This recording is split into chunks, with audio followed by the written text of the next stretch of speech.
Isso é um programa de crenças que muitas vezes é justamente o que faz com que esse desenho aqui se manifeste.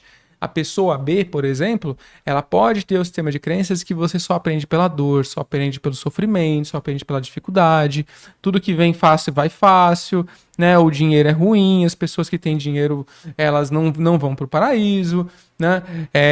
Só os homens ou só as mulheres devem comandar a casa e blá blá blá, coisas assim cristalizadas. E aí você tem um pensamento diferente, você tem um pensamento de as pessoas podem se ajudar, as pessoas elas têm igualdade naquilo que precisam e desejam fazer, não existe ninguém melhor do que ninguém, a abundância e a riqueza é direito divino de todas as pessoas desse planeta, independente do sexo, independente da idade, independência da nacionalidade. Por quê? É um direito divino. E aí a gente já começa a sair daquele lugar de se limitar. Só que isso pode fazer com que a gente se afaste dessas pessoas em alguns diálogos. Eu vou ser um pouco mais específico agora. Eu não queria falar disso, mas a gente tá nessa fase, né? A eleição é domingo agora. Eu não vou falar sobre essa, tá? Só pra ficar claro. Se a gente volta alguns anos, 2016, pra voltar alguns anos mesmo, né?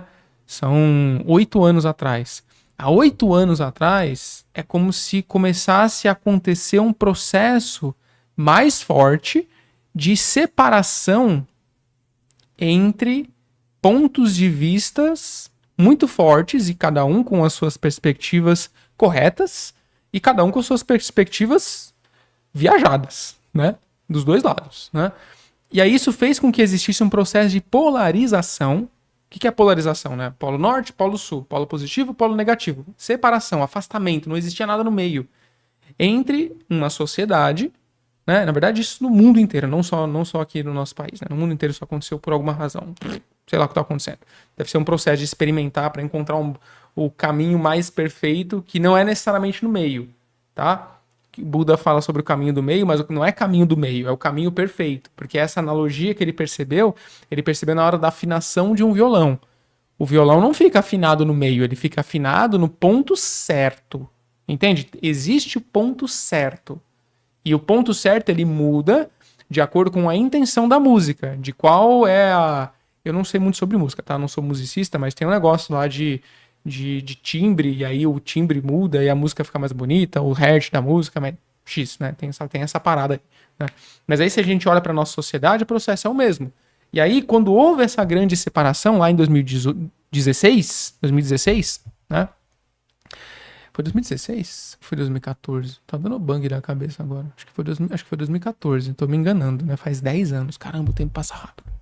E aí você tinha que escolher muitas vezes se você conversava com uma pessoa ou não. Se você falava sobre tal assunto com tal pessoa ou não. Isso separou famílias, separou amizades, rompeu ciclos. Pesado. E isso tem tudo a ver com o que a gente tá falando na live, tá? Eu tô dando esse exemplo só pra gente pegar esse contexto de intuição e conexão com o eu superior. Eu tô saindo da espiritualidade e trazendo o exemplo de política, sem citar nenhum nome, porque não é o propósito aqui, nenhum nome, nenhum lado, etc, porque isso não tem nada a ver com o que eu vou falar aqui, mas dessa dificuldade de se correlacionar com quem pensa diferente, né? Mais uma vez, lembra o amigo que eu falei que eu tenho desde 2008? Nós nunca deixamos de ser amigos. Eu sabia o ponto de vista dele, ele sabia o meu ponto de vista. O que nós fazíamos sobre aquilo? Nós ouvíamos a perspectiva um do outro. Porque nós queríamos entender, nós queríamos ouvir, nós queríamos saber. Mas por que você pensa assim? Me explica. Eu quero ouvir, mas querendo ouvir mesmo, não querendo retrucar, não querendo mostrar que vai errado, tentando realmente ouvir. Isso foi muito interessante porque eu consegui perceber, e ele também, que olha, isso faz sentido. Isso é mal viagem. Aí é a mesma coisa. Isso faz sentido e isso é a maior viagem. Por isso que eu falo que na polaridade existe muita coisa que faz sentido e existe muita coisa que é viagem. E aí quando a gente traz para a perspectiva da espiritualidade, da intuição do eu superior, quando você vai comunicar, por exemplo, a uma pessoa da sua família, olha só, você não vai fazer isso, provavelmente. Eu tô aprendendo a canalizar meu eu superior aqui. O meu eu superior trouxe para mim que seria importante eu fazer isso e isso para trabalhar essa sensação de medo, essa sensação de escassez, para desenvolver essa virtude. A pessoa vai falar, você tá muito doido, a gente tem que internar você, dar choque na sua cabeça. Dependendo da pessoa, é claro. Né? Segura.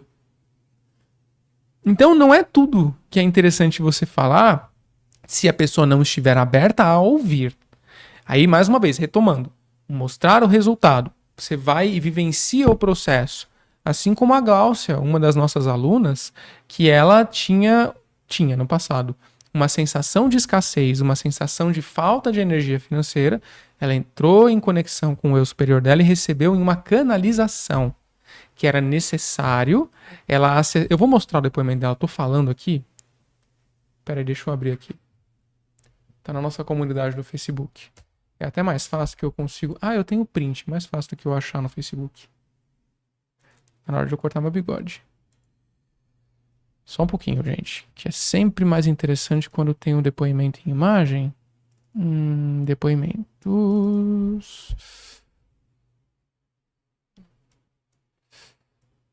Aqui, achei.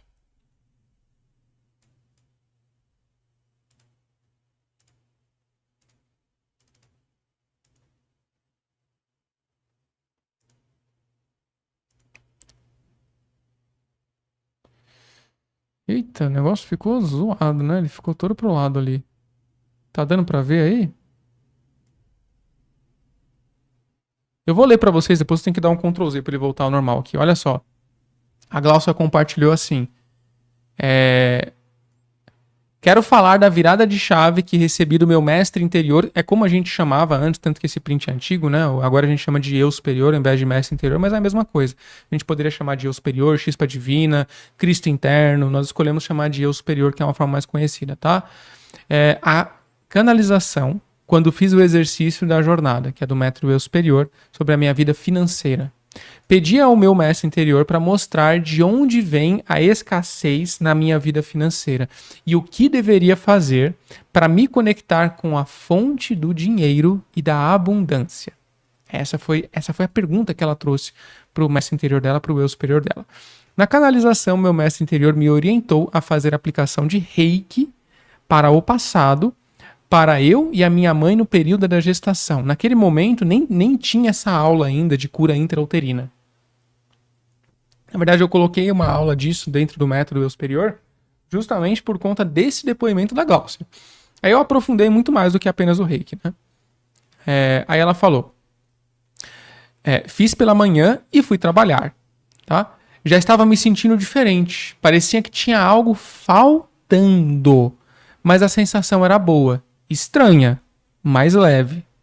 Né? Tipo, você tem uma dor na perna, a dor na perna some. Fala, nossa, que esquisito, minha perna sempre doeu, não tá doendo mais. Que esquisito, mas é bom, né? Por exemplo. Foi desafiador fechar o curso sem dinheiro, só com limite de cartão de crédito, que é como ela entrou no método, né? Pensei, qual será o ganho de eu conseguir conhecer melhor meu eu superior? Vou mudar aqui o nome para ficar mais fácil, tá? Será que vai dar certo essa conexão? Será que eu vou conseguir? Não pensei em ganhar dinheiro com um curso, até porque naquele momento a gente não ensinava a ser terapeuta, agora a gente ensina também. Mas sei que o conhecimento é o equilíbrio, né, e importante para o sucesso pessoal em todas as áreas de estudo, negócio, relacionamento e sonhos. E hoje, que é quinta-feira, eu já ultrapassei a minha meta da semana. Ela tem uma meta que deve começar na segunda ou no domingo. Quinta-feira ela completou a meta da semana. Um dos meus objetivos é entender a minha dificuldade financeira. Ela estava no terceiro módulo, ela estava fazendo uma prática que eu estava fazendo naquele momento de purificação de Arcanjo Miguel. Né? Então, eu estou mostrando isso para vocês por quê? Para que vocês entendam o processo de cada uma das pessoas e vocês possam trazer, como eu disse, exemplos, provas concretas das transformações que vocês vão vivenciar. Porque, mais uma vez, contra fatos não há argumentos. Não é bem isso, não é contra. Não há como você duvidar. Não há como você falar, não, isso é delírio, isso não existe. Esse fato aí foi inventado. Nunca ouvi falar sobre esse fato. Esse fato não pode ser verídico, não pode ser real. Fatos são fatos. Não tem como. Né? Deixa eu só diminuir um pouco isso aqui, que eu aumentei, aí ficou tudo bugado, né? Só um pouquinho, gente. Pronto. Esse depoimento da Gláucia eu compartilhei estritamente para isso. para que vocês possam se abrir para essa realidade de toda vez que alguém duvidar daquilo que você está vivenciando, daquilo que você está trazendo, para que você consiga fazer com que ela se acalme e você também se sinta segura sabendo que está indo por um caminho leve, que você tenha resultados. E os resultados só virão do seu próprio compromisso, da sua própria autocura. Assim como a Glaucia vivenciou e eu mostrei o depoimento para vocês. Nem ia mostrar o depoimento agora, mas que eu lembrei dela. Tá? Deixa eu ver o que o Thiago falou aqui. Eu também acredito. Tem um ditado que diz: os sábios aprendem com os erros dos outros, os inteligentes com os próprios e os burros nunca. Peraí, acho que eu li errado. Dos outros, os inteligentes com os próprios e os burros nunca. Tá. É isso, então não li errado, não. Nesse ano foi que comecei a aprender sobre espiritualidade e depois disso nada mais foi a mesma coisa. É interessante, né, Thiago? Porque a gente tem uma perspectiva da vida que a sociedade nos entrega, que como um todo a vida nos entrega, que muitas vezes ela é relativamente limitante. Ela para, é só isso a vida, não tem mais nada. E quando a gente começa a perceber que existe algo além daquilo que a gente conhecia, a gente quer mais, a gente quer buscar mais. Né? Eu acredito que começa com a dor da busca do processo espiritual, não o processo em si. Eu acredito que começa com a dor, a busca do processo espiritual. Desculpa, gente, eu tô chutando a câmera aqui toda hora. Tá bem embaixo de mim, eu tô fazendo bagunça. Pronto. Olha, Paula. Eu não sei se isso é um fato. Isso pode ter acontecido com você. Isso pode ter acontecido com várias pessoas. Mas tem pessoas que já nasceram nessa busca. Vou dar um exemplo pra você, tá?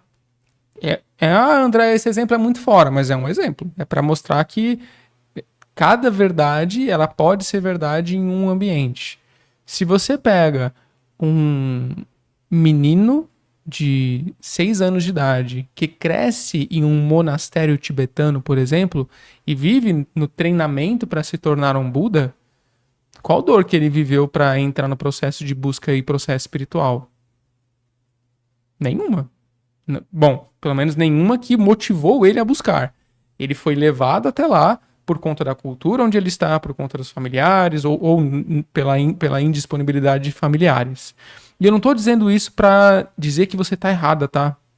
Eu só tô dizendo isso pra que isso não se torne um sistema de crenças enraizado em você como sendo o único caminho, como o único processo. Senão, essa realidade ela vai tender a se provar pra você, porque todas as pessoas que você vê que começaram no processo de busca espiritual vai ser porque alguma treta aconteceu da vida. Isso não necessariamente é uma verdade absoluta. Só esse ponto que eu queria deixar, tá bom? Gratidão, Eliane. Agora eu tô falando aqui, falando, mas eu queria ouvir vocês. Alguém está vivendo um processo como esse? Ou já viveu um processo como esse para que fique mais interativo? Eu fico falando sozinho, fica um pouquinho estranho, né? Mas eu queria ouvir de vocês, para ver se eu consigo dar alguma dica mais específica, que eu tô sendo muito genérico nesse nosso encontro de hoje. Me conta aí, pessoal. Alguém está vivendo algum desafio como esse de, eu tenho que falar para minha família, para os meus amigos, que eu estou num processo de crescimento pessoal, de crescimento espiritual, etc. Bom, primeiro que você não tem, né? Você pode se você quiser.